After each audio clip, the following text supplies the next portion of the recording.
நிலவிடம் வாடகை வாங்கி விழி வீட்டினில் கொடி வைக்கலாமா?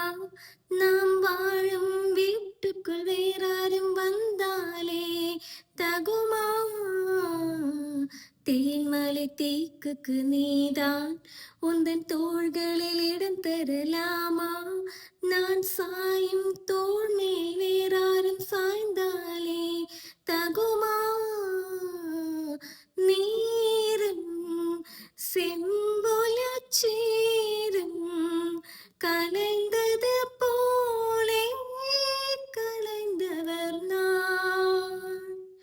முன்பே வா என் அன்பே வா, உணவா உயிரே வா.